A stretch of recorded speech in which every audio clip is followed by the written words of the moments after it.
We all want to feel good about ourselves. We all want to be in a good mood about ourselves. And one of the biggest things that knocks me off almost every day at some point, I got to pick myself up and start again, is inner criticism.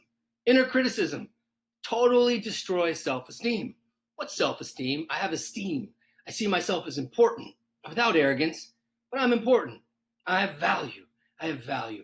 And this mini presentation, this life hack, emotions hack by the Good Mood Coach Foundation, we're going to go over some amazingly transformative tools that work. They really work. I've seen it a lot of times, and whenever I actually do them, they work on me. Maybe you out there can send me a video inspiring me to get the work done. Now, in any ways, they definitely work. And I have had the merit of learning from some amazing cognitive psychologists and some even more mind-blowing rabbis, sages, saints in the Jewish tradition, before that, and some other Buddhist experiences. And what I'm handing over to you is from them. Any of the good parts come from them, and any mistake probably comes from my lack of development. Now,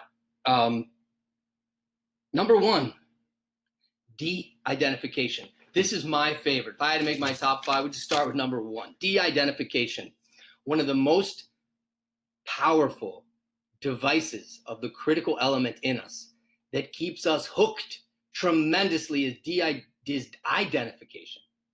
And the tool, the remedy for identification is de-identification. Now, identification, first in a humorous way, is I-dent my vacation. Identification. My identification, right? Identification. But what it means is what I identify with. Am I my thoughts? Am I my emotions? Am I my bad traits? And the answer is most of us think yes. One pet peeve I have is when people say about others, not that I like talking about others or listening about people talk about others, is now I know who he really is. I always knew he was a bad guy. Now, first of all,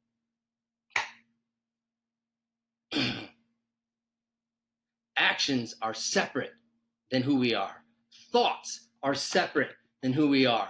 Emotions are separate from who we are.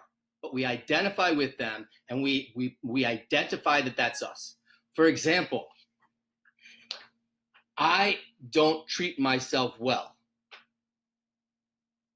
Okay. So there's an action going on internally, and there's I and myself. Who is I and who is myself?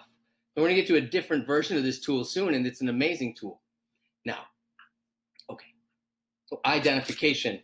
I am a bad person. So I identify with the term bad person. Do I want to be identified with the term bad person? Well, my critic wants me to be. It thinks that somehow that's going to benefit me, or it doesn't think it's going to benefit me and it just wants to injure me. And some of us go through self-punishment cycles. Some of us have unworthiness beliefs, defective beliefs. I'll punish myself before someone punishes us. And that's all trauma talk, trauma talk, trauma talk. And if you have that going on and you haven't gotten help, get help. We can't do it alone. And we'll tell you where to go. If you don't need to come see us. Okay. So what do I want to identify with? If I have a really yucky thought, is that who I am? No. If I have some really mean feelings, is that who I am? No. So what am I? Dr. and Rabbi Zev Ballin, who was a student and is a student, but he was in a working capacity there, for Chutzah Chesed, a beautiful Rabbi Arish's organization who teaches us about faith and who we really are, about our souls. It defines it in a very simple, usable way. I am good, and I desire to do good, and that's who I really am. But listen, identification. That's tool number one. What do I want to identify with? And the real work is to de-identify with things that are not me. Okay, tool number two. Would you miss this when it's gone? Would you miss this when it's gone? For example, if all of your anger left you, would you feel like, oh man, half of me is not here right now. I'm really lonely. I don't have my anger around here. Everybody I've asked in our therapy practice, will you miss your anger when it's gone? 95% of the answers were no. One time a person said, well, I might not feel as powerful. True. But will you feel like you're no longer there?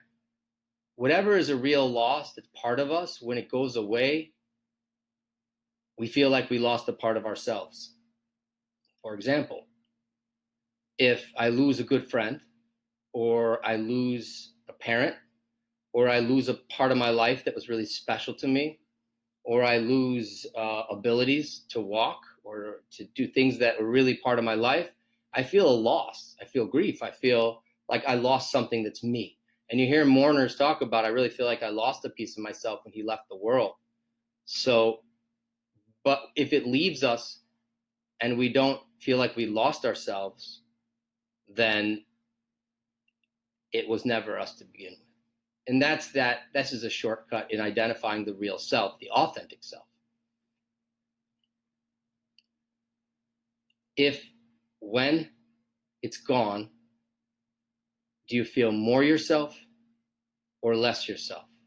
Take a minute now and think of something that about you, that you do, that you think, a pattern, and ask yourself internally, if this part left once and for all, this thinking pattern, this set of emotions, this toxic relationship dysfunction, would you feel more yourself or less yourself? I'm guessing if you're like me and many people I've gotten to know here in our clinics, that you would say you feel more yourself. And in fact, these negative mood and mind states are in the way of being our true selves. And that actually being our true selves is not so difficult. It automatically happens because we are ourselves. Whenever I get out of the way, the things that are preventing me from being myself. And so many of those things are things that I actually identify as me. And if they're me, I'm not going to get rid of them. Why would I get rid of myself? If I have a big scar down my arm, I'm not going to get rid of my arm because that scar is there. My arm, okay, I don't want to have a scar, but I have a scar. Oh, I don't want to have this laziness. I don't want to have this anger. You're not going to get rid of your arm because of it. You're not going to get rid of it if you really think it's you. So finishing on this idea, this tool is asking yourself, if this were to leave me, if this were to be gone, would I feel more myself or less myself? So that's tool number 2. Tool number 3 is finding the good. Amazing self-esteem builder.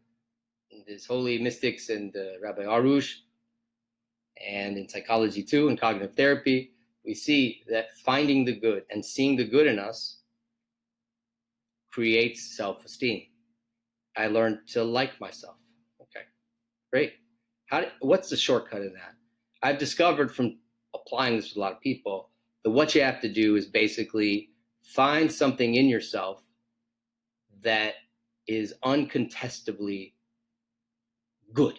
You know, your inner critic has nothing it can justifiably say that will mess up and take away your feeling it's a good thing. Like, let's say, you were super patient instead of blowing up at one of your kids, or, you gave some charity in a situation that you felt was really an amazing thing that you had the opportunity to do.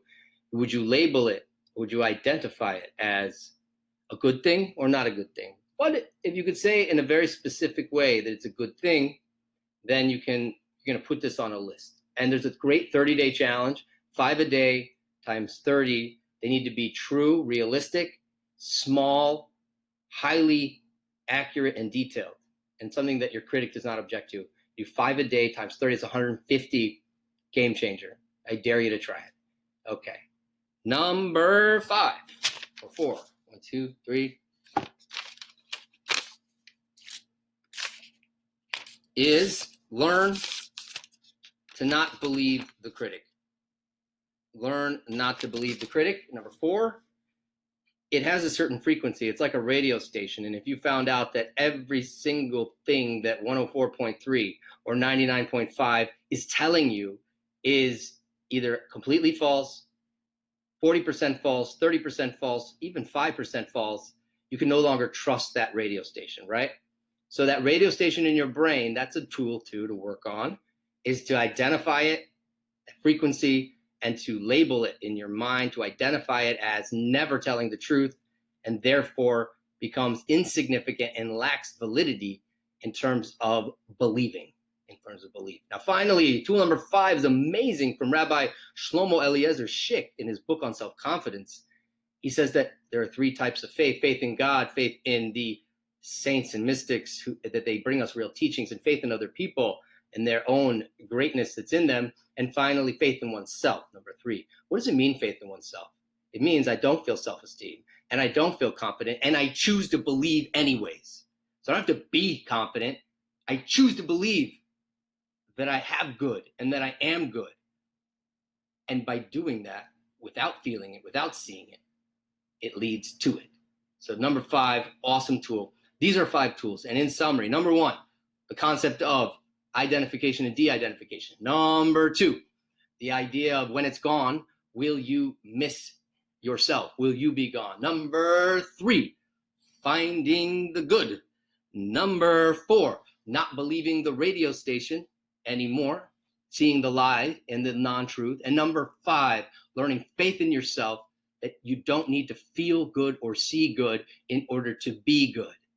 You choose to believe you are good because logic dictates, and you know, on your higher self knows, you are good. You choose to believe.